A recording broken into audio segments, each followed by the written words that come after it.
वक्रतुंड महाकाय सूर्यकोटी समप्रभा निर्विघ्नं कुरु मे देवो सर्वकार्येषु सर्वदा.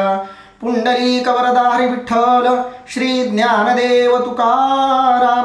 पंढरीनाथ भगवान की जय. माऊली ज्ञानेश्वर महाराज की जय. जगद्गुरु संत तुकाराम महाराज की जय. सब संतन की जय.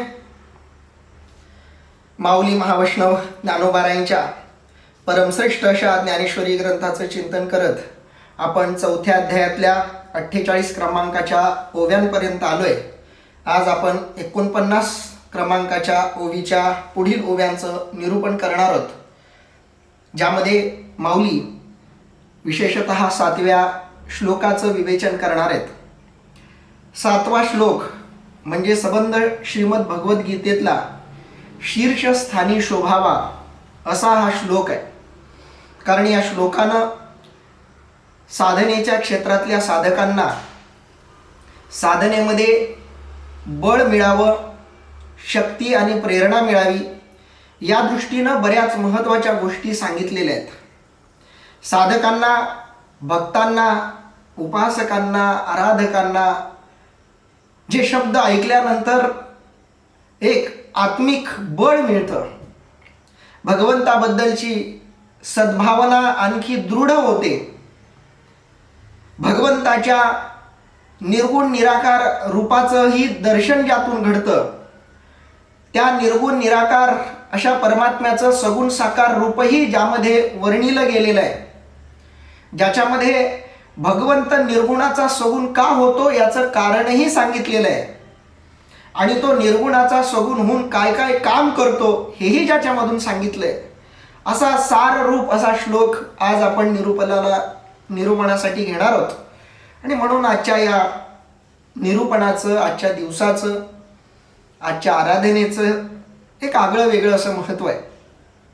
हा श्लोक अनेकांच्या पाठातला आहे, अनेकांना माहितीतला आहे, अनेकांना याचा अर्थही माहिती आहे. पण आत्तापर्यंतची ज्ञानेश्वरी, आत्तापर्यंतची गीता ऐकून आपल्याला जो काही एक आशय, अर्थ डोळ्यासमोर आलेला आहे, त्याच्या परिप्रेक्ष्यात आपण या श्लोकाचा आणि माऊलींनी त्या श्लोकावर केलेल्या निरूपणाचा अर्थ बघणार आहोत. माऊली या श्लोकाचं जे निरूपण करतायत त्या निरूपणातूनही माऊलींची भगवान श्रीकृष्ण परमात्म्याबद्दलची भावना, भगवंताच्या अवतार कार्यामागचं प्रयोजन, या सगळ्या प्रश्नांची उत्तरं माऊलींनीही दिलेली आहेत. भगवान श्रीकृष्ण परमात्मा म्हणतायत, यदा यदा हि धर्मस्य ग्लानिर्भवति भारत अभ्युत्थानमधर्मस्य तदात्मानं सृजाम्यहम.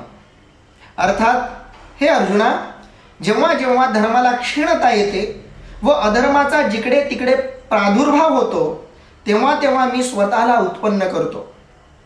अर्थात मी मायेने शरीर धारण करतो. अर्थात भगवंत धर्माचा नव्यानं अध्याय मांडण्यासाठी, धर्माला प्रस्थापित करण्यासाठी, अधर्माला नष्ट करण्यासाठी अवतार धारण करतात. कधी तर जेव्हा जेव्हा धर्म क्षीण व्हायला लागतो आणि अधर्माचा प्रादुर्भाव वाढायला लागतो तेव्हा तेव्हा भगवंत इथं येत असतात. आता इथं धर्म शब्दाचा भगवान श्रीकृष्ण परमात्म्याला अपेक्षित असलेला अर्थ काय?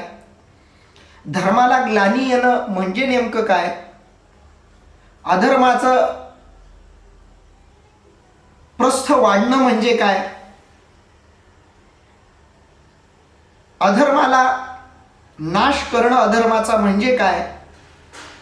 या सगळ्या प्रश्नांची थोडीशी नीट उकल आपल्याला या निमित्तानं करावी लागेल. जीवन जगण्याच्या 2 महत्त्वाच्या पद्धती आहेत. एक आत्मज्ञान युक्त जीवन जगणं आणि दुसरं आत्मज्ञान रहित जीवन जगणं. जीवन जगण्याच्या ह्या 2 महत्त्वाच्या पद्धती आहेत. आत्मज्ञान झालंय, मी आत्मरूप ब्रह्म आहे, मी त्या आत्म्याचा अंश आहे, मी त्या परमात्म्याचा अंश आहे. माझ्यात आणि त्या परमात्म्यात कोणत्याही प्रकारचा भेद नाही. या शरीरामध्ये असलेला जो मी, तो आत्मरूप ब्रह्म परमात्मा निर्गुण निराकार आहे. काही पूर्वजन्मातल्या कर्मामुळं हे शरीर मला धारण करावं लागले, परंतु ज्या कर्मामुळं मला हे शरीर धारण करावं लागलं, त्या कर्मातून मुक्त होण्यासाठी मी निष्काम भावनेनं कर्म करीन, की जेणेकरून माझ्या कर्म करण्यानं आत्तापर्यंतच्या कर्मबंधनातून मी मुक्त होईल आणि पुढं करणाऱ्या कर्मांमध्ये मी नैष्कर्म्य भावना ठेवल्यामुळं पुढची माझ्याकडून घडणारी कर्म मला बाधा निर्माण करणार नाहीत. या भावनेतून जीवन जगणं हा जीवन जगण्याचा एक प्रकार. साधू संत महात्मे, साक्षात्कारी महापुरुष, स्थितप्रज्ञ महात्मा या पद्धतीचं जीवन जगत असतात. दुसरी जीवन जगण्याची पद्धती याच्या पूर्णपणे विपरीत, पूर्णपणे उलट आहे. या जीवन जगण्याच्या पद्धतीमध्ये आत्म्याचं अस्तित्व नाकारलं गेलंय. आत्म्याच्या ऐवजी शरीराला तिथं प्रस्थापित केलं गेलंय. निराकाराच्या ठिकाणी आकार आला, विवेकाच्या ठिकाणी विकार आला, ज्ञानाच्या ठिकाणी अज्ञान आला, ब्रह्माच्या ठिकाणी मायेला. जेव्हा जेव्हा प्रस्थापित करून जीवन जगलं जातं, ते जीवन या दुसऱ्या प्रकारामध्ये मोडत असतं. या जीवनाला बेशुद्धीचं जीवन असं आपण म्हणतो. अज्ञानाचं, अविवेकाचं, अंधाराचं, राक्षसी वृत्तीचं हे जीवन असतं. या जीवनामध्ये मी, माझं याच गोष्टींना महत्त्व असतं. शरीर, शारीरिक सुख, शारीरिक नातीसंबंध याच गोष्टी इथं प्रधान ठरवल्या जातात.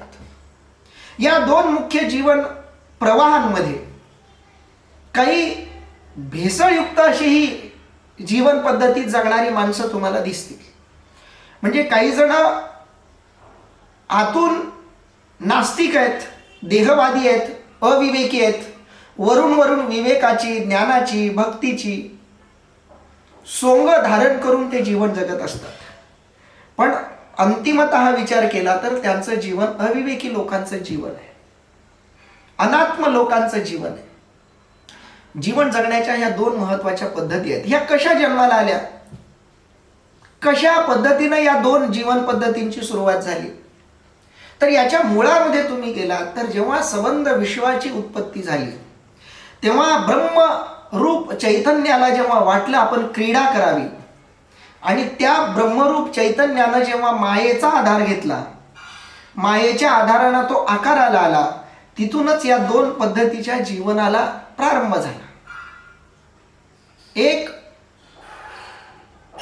ब्रह्मतत्व प्रधान मानून जीवन जगणारा एक वर्ग, आणि त्या ब्रह्मतत्वानं ज्या मायेचा आधार घेतलाय त्या मायेला प्राधान्य क्रम देऊन जीवन जगणारा दुसरा वर्ग. फरक दोघांमध्ये एकच आहे.